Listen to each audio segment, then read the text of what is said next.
नागे च सुरेन्द्रे च कौशिके पाद संस्पृशि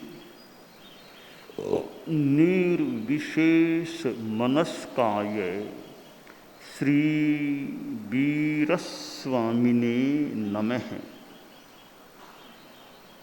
उत्तरध्ययनानि आगम में कहा गया है,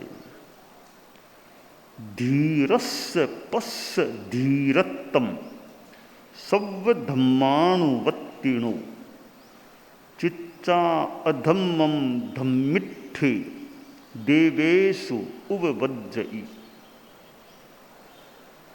पुनर्जन्म का सिद्धांत जैन दर्शन में मजबूती के साथ सम्मत है, ऐसा लगता है। यहाँ मनुष्य है तो जब तक मोक्ष नहीं मिल जाता आगे उसे कहीं जन्म लेना होता है। वो आगे का जन्म कहाँ होगा, यह भी प्रश्न है। मैं पीछे पहले कहाँ था, किस दिशा से मैं यहाँ आया हूँ, पुरथिमाउवा दिशाओ, किस दिशा से आया हूँ। कईयों को इसकी संज्ञा अवबोध नहीं होता। मैं पहले कहाँ था, कहाँ से यहाँ आया हूँ। पहले कहाँ था यह तो फिर भी पूर्व जन्म का कुछ बोध हो जाए, पर आगे कहाँ जाऊँगा यह जानना संभवतः और ज़्यादा मुश्किल है। पूर्व जन्म को जानना जितना मुश्किल है, उससे और ज़्यादा मुश्किल पुनर्जन्म को जानना प्रतीत हो रहा है।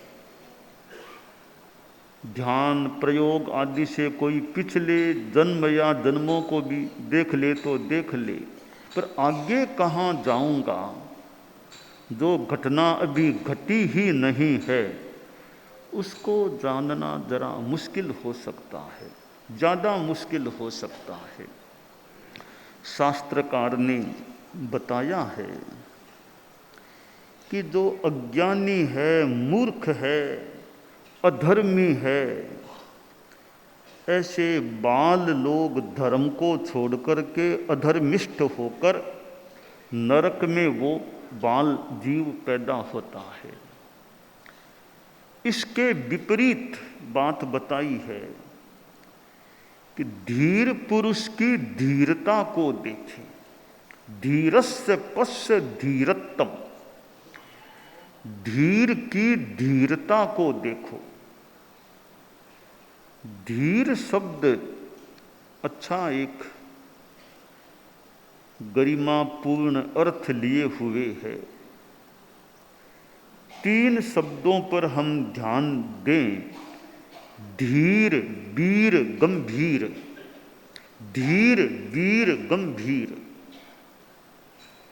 जो आदमी धीर होता है, वीर होता है और गंभीर होता है, वह तो आदमी कितना गरिमापूर्ण होता है, कितनी महिमा उसकी होती है, कितनी महत्ता महानता उसकी होती है। धीर वीर गंभीर। हम चारित्रात्माएं हैं, और भी लोग भी हैं, समणी वृंद भी हैं, श्रावक श्राविकाएं, सब के जीवन में धीरता, वीरता, गंभीरता, इनका विकास अच्छा हो जाए तो जीवन कितना अच्छा और आत्मा कितनी ऊंची बन सकती है। धीर वीर गंभीर। धीर कौन होता है, धीर का मतलब क्या है? एक अर्थ तो यह है धीर का, धी बुद्धि ही। धी यानी बुद्धि, धी और बुद्धि पर्यायवाची, तो धी बुद्धि। तया राजते इति धीर है। धी यानी बुद्धि, बुद्धि से जो शोभायमान हो रहा है वो धीर आदमी होता है। यानी बुद्धि युक्त व्यक्ति है वह धीर आदमी होता है। साथ में दूसरा अर्थ है परिसहाध्यक्षोभ्यो वा धीर है, परिसह आदि से विचलित नहीं होता, वह धीर व्यक्ति होता है। हम दोनों का अगर समवाय बिठाएं तो जो बुद्धिमान है और परिसहों में अविचलित रहने वाला है वह व्यक्ति धीर है। बुद्धि का संबंध तो ज्ञानावरणीय कर्म के क्षयोपशम के साथ है। किसकी कितनी बुद्धि हो, दुनिया में बुद्धिमान लोग भी मिल सकते हैं, अच्छी बुद्धि है, समझ है, बुद्धि है, और कईयों में स्मृति शक्ति भी अच्छी हो। स्मृति शक्ति कंठस्थ करना होता है, घंटा भर में तो कई श्लोक कई गाथा याद हो जाए, एक दिन में तो 30-40 कितने याद कर ले जिनकी अच्छी स्मृति शक्ति होती है। हमारे छोटे संत साधियाँ और समणियाँ और ये मान लो कंठस्थ करें और लगन से करें और थोड़ा पुरुषार्थ करें तो एक दिन में कितने ही श्लोक याद कर सकते हैं। हालांकि अभी तो थोड़े बिजी होंगे क्लासों में और में पता नहीं, बाकी समय मिले तो कंठस्थ करे, थोड़ा प्रयास करे, घोकना, दीवाल की ओर मुंह करके रटना, घोकना, यूँ घोके तो अच्छा बुद्धि है, स्मृति शक्ति है, तो अच्छा ज्ञान कंठस्थ हो सकता है। तो ये घोकने से रटने से ज्ञान बहुत कंठस्थ हो सकता है, पर कंठस्थ करना तो एक बात है, फिर उसका मेंटेनेंस रखना। मेंटेनेंस, मकान बना तो लिया, अब थोड़ा उसका रख रखाव का भी प्रयास रखे, कभी कारी कुट का भी कराना पड़े, सफाइयों सब, तो मेंटेनेंस का भी ध्यान रखे। तो ज्ञान कंठस्थ कर लिया, अब मेंटेनेंस कैसे रखें, चितालना करते रहें, दोहराते रहें तो मेंटेनेंस हो सकता है। और कभी कभी दूसरों को सुना दें जो जानकार है, तो कहीं कोई अशुद्धि हो, कुछ छूटा हो तो वो ठीक हो सके। तो बुद्धि और स्मृति शक्ति, स्मरण शक्ति तो ललन बाई याद कर लेना। तो छोटे साधु साधियाँ समणियाँ हैं, इनको तो अभी उम्र जिनकी बहुत ज़्यादा नहीं है, कंठस्थ करने का भी प्रयास करना चाहिए।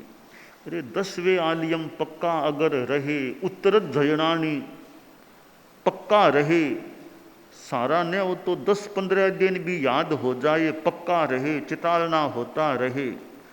एक पूंजी है हमारी, पूंजी कि 10वें आलियम कंठस्थ है और उत्तरध्ययनानि पूरा या अपूर्ण रूपेण कंठस्थ है। तो धीर धीहि बुद्धिस्तया राजते इति धीर है। तो बुद्धि से जो शोभायमान होता है वह धीर है। तो स्मृति शक्ति, इधर बुद्धि, आदमी बुद्धिमान होता है, किसी समस्या का समाधान कैसे हो सके, समाधान प्राप्त कर ले, कोई उपाय मिल जाए, ऐसा करने से यह स्थिति ठीक बन सकती है। तो बुद्धि का होना भी एक जीवन की उपलब्धि है। अरे बुद्धि का फिर बढ़िया उपयोग करना, कहीं कोई प्रॉब्लम समस्या आदमी बुद्धि से सलटा दे, समझा दे। दो व्यक्तियों में मनमुटाव हो जाए, उनको भी समझा करके आपस में राजीपा करा दे, वैमनस्य दूर कर दे, समझा बुझा करके। तो बुद्धि समझदारी का उपयोग करके दूसरों की समस्या को भी समाहित करने का प्रयास करे। कि दो में कोई आपसी मन मुटाव हो गया, अब दोनों को बिठा के समझा करके सनत कुमार की भूमिका अदा कर दे, आसातना न हो। तीसरे देवलोक के इंद्र सनत कुमार कि सौधर्म ईशान के इंद्रों में कोई हो जाए, कोई बात को लेकर विवाद और हो जाए, तो सनत कुमार दोनों को यूँ समझा करके और के उनका सलटारा कर दे। तो ऐसे सनत कुमार चाहिए, कई सनत कुमार हों कि सलटारा कर दे। आपस में चित्त असमाधि हो गई, आपस में कोई बात को लेकर तकरार कुछ हो गई, तो कोई सनत कुमार जैसा समझा बुझा करके आपस में ठीक कर दे कि पिछली बात छोड़ो, आगे से ध्यान रखो। तो बुद्धि का बड़ा महत्व है। आचार्य भिक्षु, अभी हमारा परम पूजनीय परम वंदनीय आचार्य भिक्षु का 300वां जन्म वर्ष चल रहा है, भिक्षु चेतना वर्ष। और हम स्वामी जी के जीवन को देखें, उनके ग्रंथों को देखें, उनकी बुद्धि को देखें, उनके साहित्य में कितने पद्य हैं सिद्धांतों के और के। जीव जीवे ते दया नहीं, मरे होते तो हिंसा मत जान, मारण वाला ने हिंसा कही, नहीं मारे होते तो दया गुण खान। ऐसे कितने पद्य।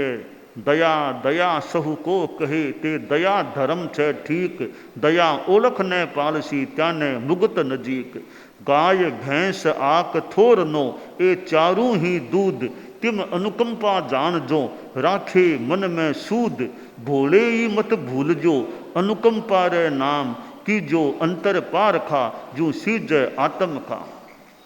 चोर हिंसक ने खुशी लिया, यारे ताई हो दीदो सादा उपदेश, त्याने सोबदरा निर्वध किया, एह वो छे जिन दया धर्म रेस।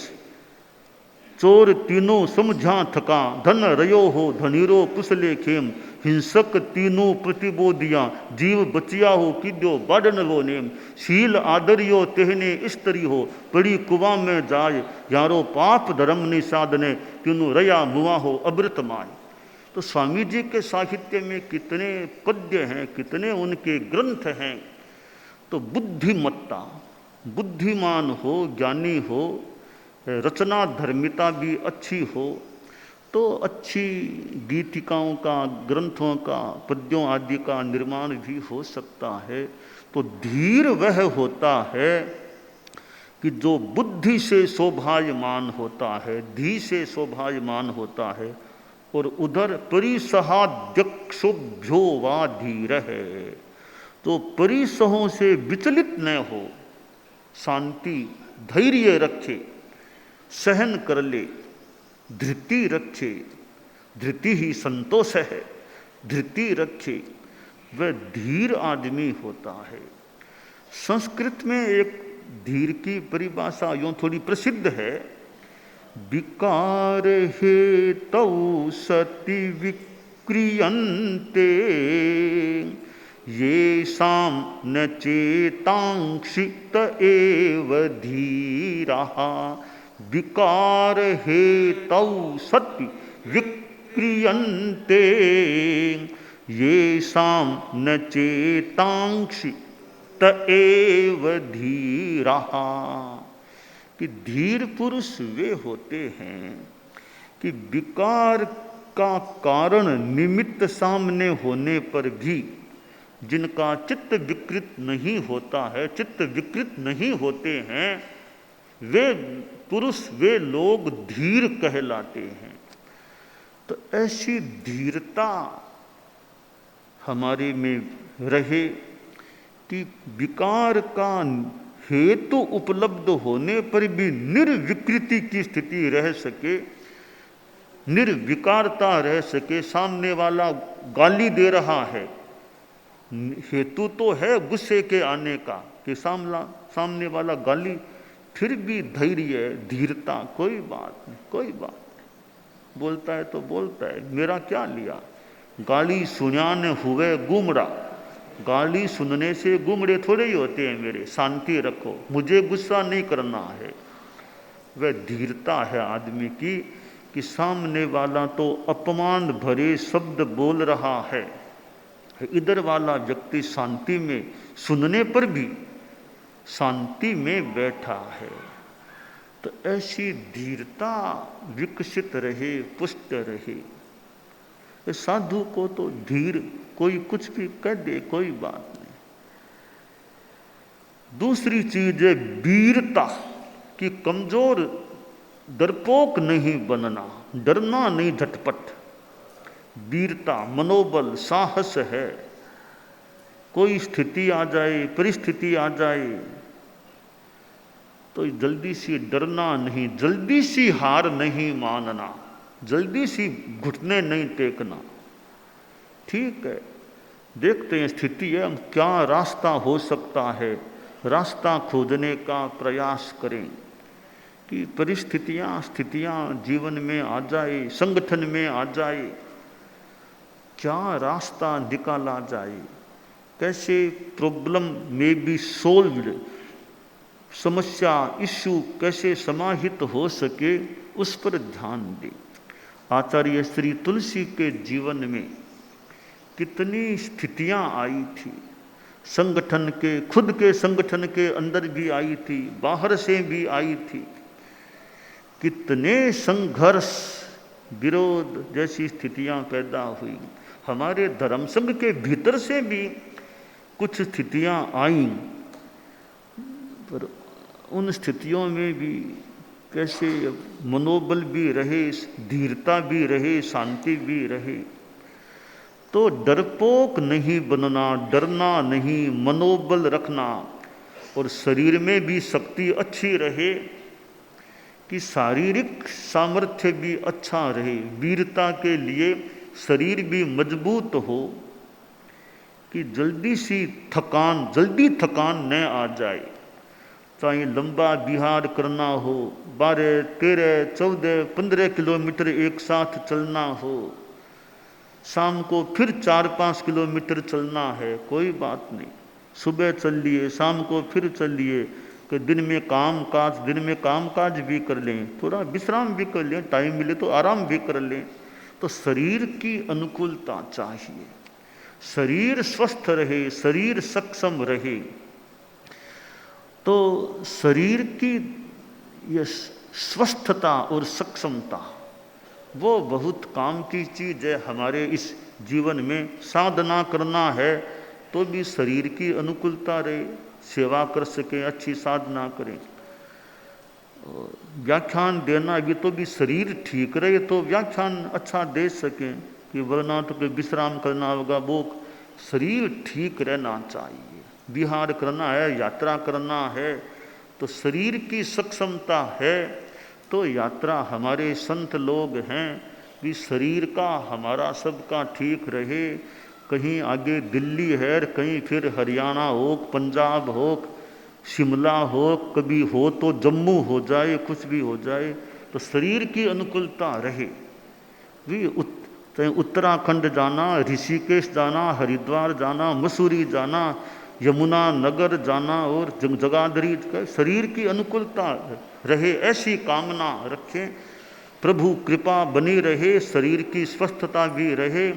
और जितनी भी यात्रा करना हो, हिमाचल प्रदेश, उत्तराखंड, जम्मू और भी हरियाणा, पंजाब, दिल्ली, थोड़ा बहुत उत्तर प्रदेश, जैसा भी हो, तो सबकी यात्रा करना। तो और फिर कभी मध्य प्रदेश और इधर राजस्थान, जयपुर आदि आदि जो भी हो, तो शरीर की अनुकूलता बनी रहे, सक्षमता बनी रहे, ये वीरता, शरीर की वीरता भी बनी रहे, और साथ में मनोबल हमारा अच्छा रहे।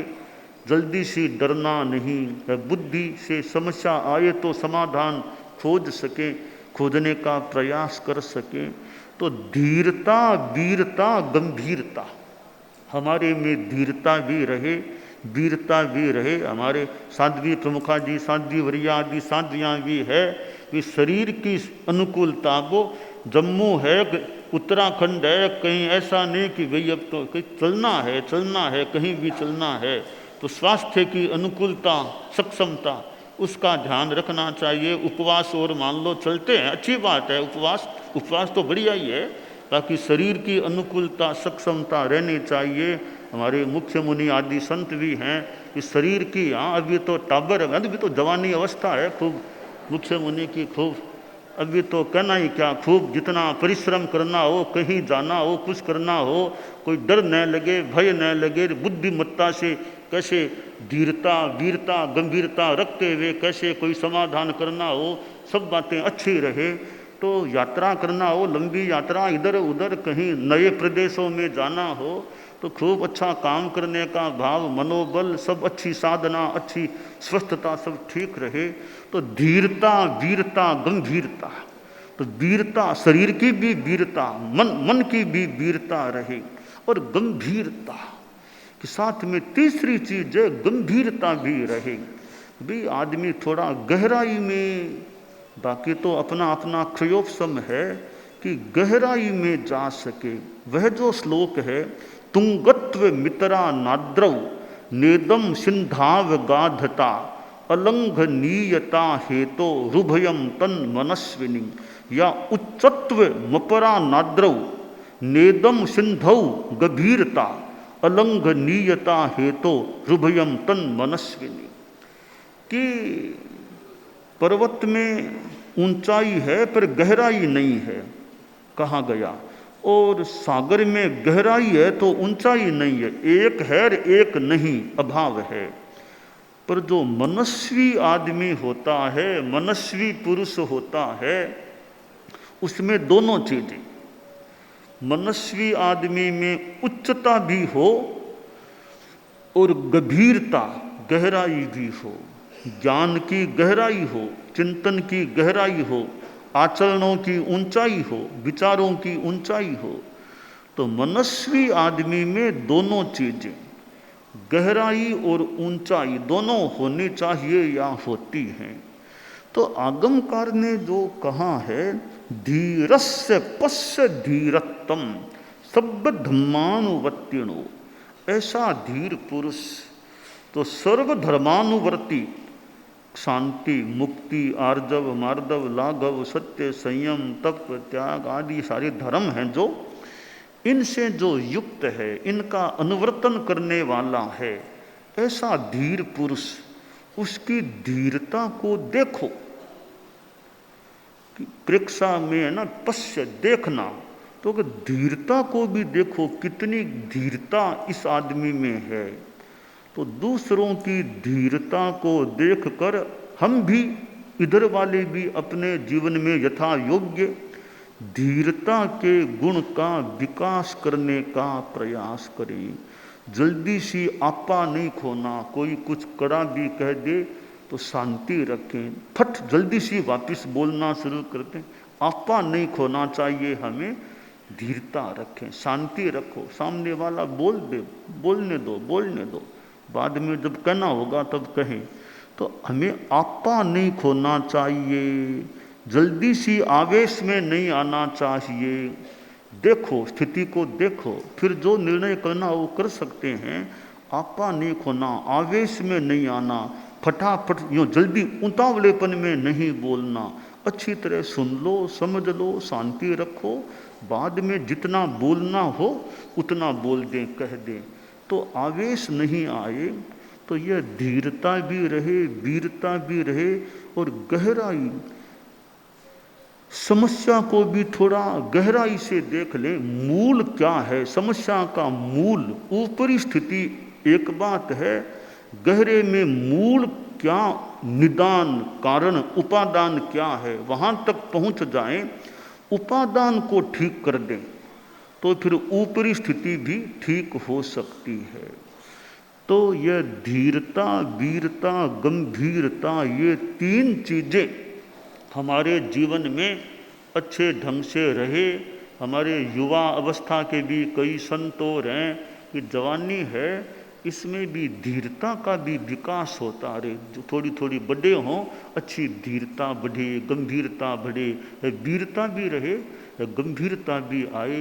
तो जो जो थोड़े बड़े होते हैं ना, 25 वर्ष के, 30 वर्ष के, 35 के, 40 के, त्यों त्यों आगे जीवन में हमारे गंभीरता भी बढ़े, धीरता अच्छी रहे, और मनोबल के रूप में, शरीर की सक्षमता के रूप में वीरता भी रहे। तो हमारे धर्म संघ में साधु साधियाँ समणियाँ श्रावक श्राविकाएँ आदि भी हैं कि धीरता, वीरता, गंभीरता, इन तीनों का हम सब में कैसे यह विकास हो सके। जो आगमकार ने कहा धीरस्य पश्य धीरत्तम, कि धीर पुरुष की धीरता को देखो, धीर पुरुष की धीरता को देखो, उसमें कितनी धीरता है। तो उसमें धीरता है तो क्या मैं भी धीर नहीं बन सकता? तो मेरे में भी धैर्य रहे और वीर्य भी रहे, गांभीर्य भी रहे। धैर्य, वीर्य, गांभीर्य, तीनों गुण मेरे में अच्छे रहें। तो ऐसा हम विकास करने का यथा योग्य प्रयास करें। यह काम्य है कि जीवन में गुणों का विकास हो, साधना का विकास, शांति, मुक्ति, आर्जव, मार्दव आदि गुणों का अच्छा विकास हो। तो जितना हमारा जीवन धैर्य, वीर्य, गांभीर्य से युक्त होगा, तो हमारा व्यक्तित्व, हमारा जीवन, हमारी आत्मा, हमारी चेतना गरिमापूर्ण बन सकेगी। दानान सिद्धम अभयप्रयाणम सच्चे सुया अणवज्जं वयन्ति तवे सुया उत्तम बंभचेरम लोगुत्तमे समणे हणाय पुत्ते।